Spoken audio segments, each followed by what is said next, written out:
And I'm on page 243.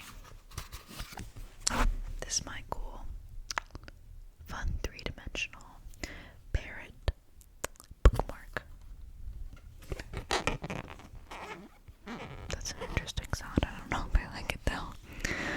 So, I'm just gonna be reading from wherever I left off. I have like 20 more pages in this book. And then I'll pick up not the next book in the series, tomorrow morning whenever I get to school. So let's just get straight into it. Oh, they're getting to like the weird, cliffhanger stuff at the end, and I don't like it. They just brought in this new dude, and this also will not be understandable whatsoever from your point of view where you haven't read any of this. But it's okay. I didn't know the terms either.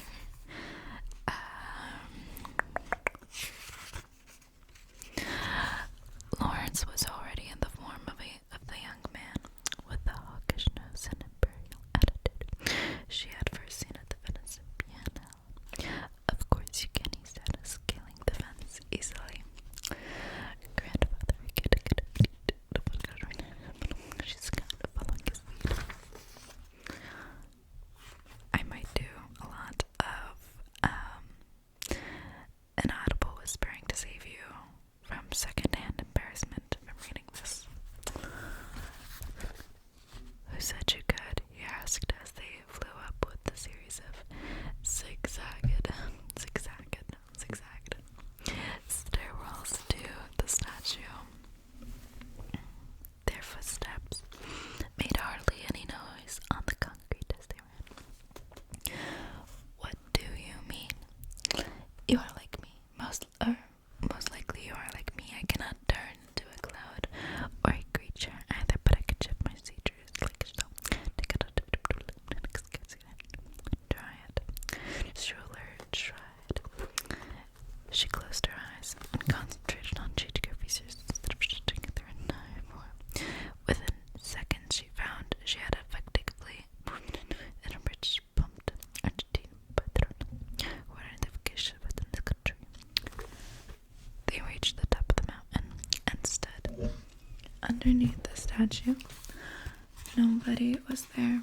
It was quiet and peaceful. Not for the first time that evening, Schuler wondered if her grandfather was losing it, or they at the wrong place. Why had he brought them here? For what? Maybe we're too late, or they're not coming. We should really head to the Almeidas and see if...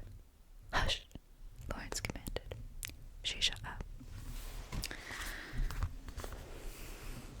They walked the perimeter of the statue's base. Nothing. They were alone. Schuler began to panic. Why were they here? Why were they here?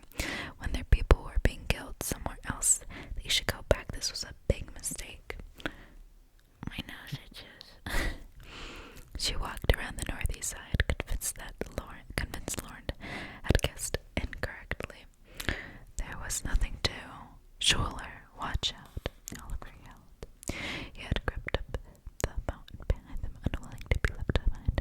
Schuler looked up. There was a man in a white suit, standing right in front of her with a golden sword pointed directly at her. She took it to the crowded cheeks, but Laura sprang to the hand was scampered in his jacket.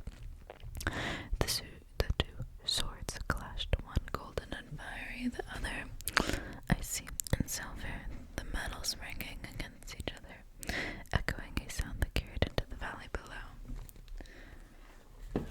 On to page 246, chapter 41. Oh, by the way, they switch, in this book they switch perspectives from person to person a little bit, so skip that, or ignore it. Put down your weapon, Azrael, Kingsley said, quietly, still holding his own.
Kingsley coughed as several explosions shook the ground beneath them.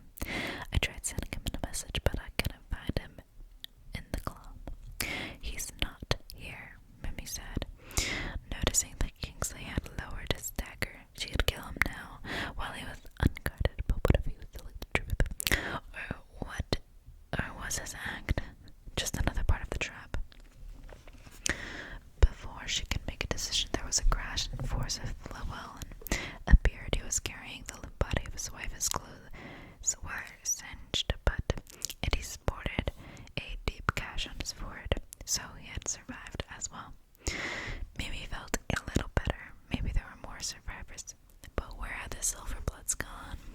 After she felled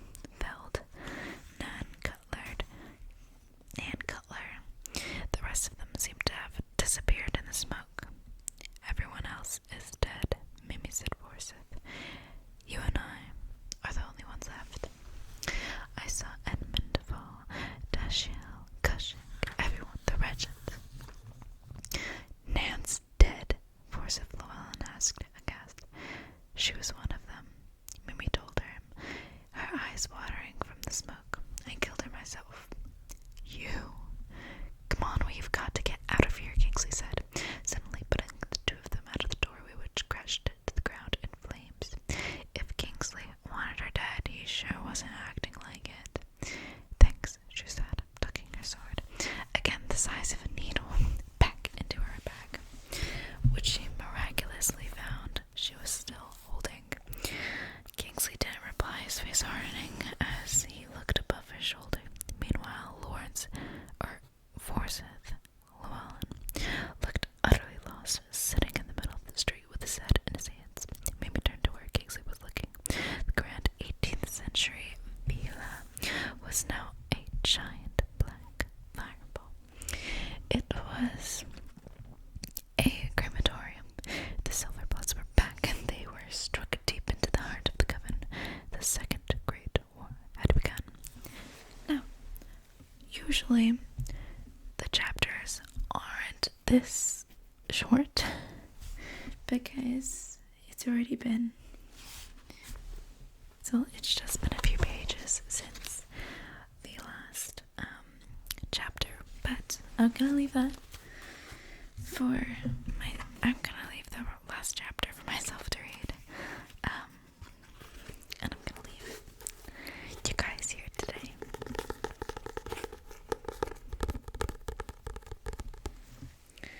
So, thank you